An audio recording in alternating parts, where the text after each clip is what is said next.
तारीफ करना कोई बुरी चीज है भाई। कितने लोग हैं शेनवान,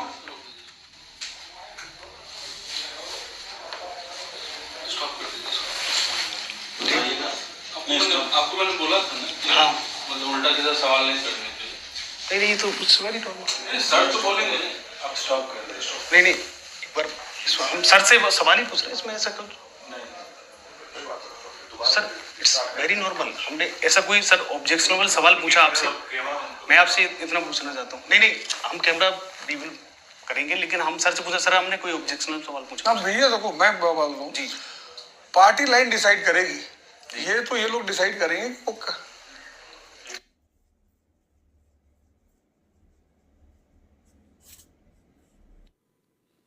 ये है पृथ्वी और कैसी है भाई, ये गोल है, ऐसे घूम रही है जैसे अवध ओझा सर का दिमाग घुमा दिया है। अवध ओझा सर का नाम लगभग हर एक स्टूडेंट ने जरूर सुना होगा। अगर कोई गार्जियंस नहीं सुने हैं, लोग नहीं सुने हैं, तो हिंदी भाषा में तो जरूर अवध ओझा सर को सुना होगा। वही अवध ओझा जैसे वो बोलते हैं कि चंबल के डकैती और ओझा के बकैती। ये इसलिए बोला जाता है दोस्तों कि अवध ओझा सर जो यूपीएससी एस्पिरेंट को पढ़ाते थे, यूपीएससी के कई स्टूडेंट्स को पढ़ाकर आईएएस बना दिए, वो अवध ओझा सर एक ऐसी सोच के साथ मार्केट में आए, क्योंकि वो तो बातें करते थे राजनीति की। ऐसा लगता था कि वो कभी बीजेपी ज्वाइन कर लेंगे तो कभी कभी लगता था कि कांग्रेस ज्वाइन कर लेंगे, दोनों तरफ से उनकी बातें आती थी। लेकिन अचानक वो आम आदमी पार्टी के हाथ थाम लेते हैं। अब मामला ये होता है कि आम आदमी के हाथ थाम तो लिया आपने, वो जो राजा बनकर आपके सपने होते थे कि मैं राजा की तरह, बोलते भी थे स्टूडेंट को कि बनो तो राजा की तरह, नहीं तो क्या है दुनिया में आए हो तो मतलब एक राजसी की तरह। ये सब तो सही था, कॉन्फ्रेंस भी हुआ वो भी सही था, लेकिन पहले ही बॉल पर दोस्तों हेलमेट पर लग गई गेंद। ये वाली जो बॉल है ना, मतलब वो मुझे, मतलब जो भी अगर वो वीडियो देख रहा है या देखा होगा, वो जरूर कमेंट सेक्शन में बोलेगा कि अवध ओझा सर आप फंस गए। राजनीति पर बोलना और राजनीति करना दोनों में आकाश जमीन का अंतर है, और ऐसा देखने को मिला। आगे क्या होगा भविष्य कोई नहीं जानता है, लेकिन वो प्रश्न चिन्ह खड़ा कर दिया वो छोटी सी क्लिप, छोटी सी वीडियो दोस्तों। और वो वीडियो ये था कि बीबीसी के थ्रू अवध ओझा मतलब आम आदमी पार्टी के कैंडिडेट, क्योंकि अब तो उनका शपथ पत्र ले लिया है तो कैंडिडेट तो हो ही गए, कार्यकर्ता तो हो ही गए, उनका एक इंटरव्यू आता है। मात्र 8 मिनट का इंटरव्यू है, और उस इंटरव्यू में जो इंटरव्यूअर था कुछ ही सवाल पूछे हैं, उस पर अवध ओझा सर फंस जाते हैं। हाँ, मतलब उल्टा सीधा सवाल नहीं करने के लिए। नहीं तो कुछ वेरी नॉर्मल। सर तो बोलेंगे आप स्टॉप कर दे। नहीं एक बार हम सर से सवाल ही पूछ रहे हैं, इसमें ऐसा क्यों? Sir it's very normal. हमने ऐसा कोई सर ऑब्जेक्शनेबल सवाल पूछा आपसे? मैं आपसे इतना पूछना चाहता हूँ। नहीं हम कैमरा रिवील करेंगे, लेकिन हम सर से पूछा सर हमने कोई ऑब्जेक्शनल सवाल पूछा? अब भैया देखो मैं बोल रहा हूँ जी, पार्टी लाइन डिसाइड करेगी। ये लोग डिसाइड करेंगे। और फिर उनका जो चेहरा है ना वो देखने लायक होता है कि जो इंडिपेंडेंट होकर बोलते थे, जो मुखर होकर बोलते थे, वो ऐसा लग रहा था कि एक चिड़िया एक पिंजरे में बंद है, और फिर या फिर बोल सकते हैं कि एक शेर जो जंगल में राजा होकर घुमा करता था, अब वो जेल में है और अपने मालिक के इशारों पर बात करता है। अवध ओझा की इन्हीं बात ने ये देखते देखते वायरल कर दी चीज़ें कि अवध ओझा सर बोलने वाले आज अपने पार्टी के कहीं गुलाम तो ना बन जाएंगे, क्योंकि एक स्वतंत्रता पाने वाला व्यक्ति, स्वतंत्रता की हमेशा बात करने वाला व्यक्ति, वो शिक्षा की हमेशा बात करने वाला व्यक्ति मुखर के बोलता है क्योंकि वो इंडिपेंडेंट होता है, लेकिन जब आप किसी का दामन थामते हैं तो बहुत सारे बैरियर्स होते हैं, बहुत सारे कंडीशंस आपके ऊपर लग जाते हैं कि आप क्या बोलोगे, कब बोलोगे, कैसे बोलोगे, क्या आपके हित में है, क्या आपके विपक्ष क्यों। तो अब तो आप टीचर ही सिर्फ नहीं रहे, अब आप किसी दूसरे पार्टी के अपोजिशन में हैं, तो हर दायरे पर आपको सोच समझ के बोलना पड़ेगा।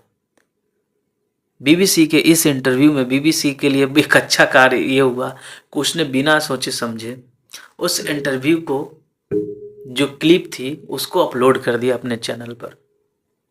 जबकि क्लिप में साफ साफ सुना जा रहा है कि आम आदमी पार्टी के सदस्य कुछ अवध ओझा को मना कर रहे हैं और इंटरव्यूअर को भी मना कर रहे हैं कि आपको मना किया था ऐसे सवाल पूछने के लिए, जबकि नॉर्मल सवाल था कि आप अब अपोजिशन में आ गए हैं, मतलब अभी आपकी दिल्ली में सरकार है क्योंकि आपने थाम लिया है, और फिर केंद्र में आप विपक्ष में हैं। तो क्या जो पहले मोदी जी का तारीफ करते थे, दूसरे पार्टियों की तारीफ करते थे, लेकिन अब विपक्ष में है, अब आपकी ऑपोजिशन में वो पार्टी है जिसकी कल तारीफ करते थे, और यही क्वेश्चन पर वो फंस जाते हैं। उनसे माइक हटाने को बोला जाता है। दोस्तों आप समझिएगा कि क्या गेम है। माइक अवध ओझा सर का चेहरे का रंगत उतर जाता है, बड़ा बुरा लगता है, क्योंकि हम तो पढ़े नहीं हैं, लेकिन हमारे रिश्तेदारों में तो कुछ लोग पढ़े हैं, दोस्तों में भी कुछ उनके घर वाले पढ़े हैं।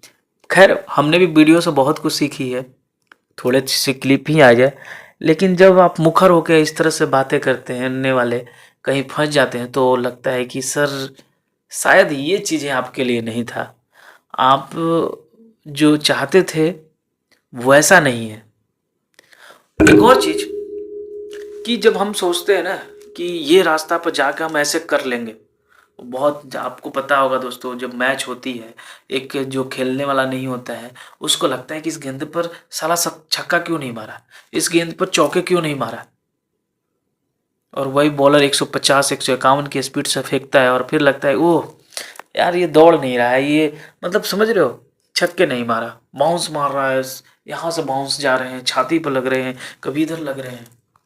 हमारे पास बैट है लेकिन हम उस गेंद का जवाब नहीं देते हैं, क्योंकि ऐसे मुसीबत में पड़ जाते हैं, 5-6 विकेट गिर जाती है, मैच भी दिख रहा है सामने कि मैच फंसा हुआ, अगर मैं आउट हो गया तो तुरंत हम आउट हो जाएंगे, हार का डर। वैसे ही ये राजनीति है बाबू भैया। टीचर तो आपको सम्मान तो मिलेगा ही, लेकिन राजनीतिक ऐसी चीज़ें हैं जहाँ पर आपको नहीं बोलना है वहाँ पर भी बोलना पड़ेगा। क्या अवध ओझा सर आंदोलन करने रोड पर आएंगे?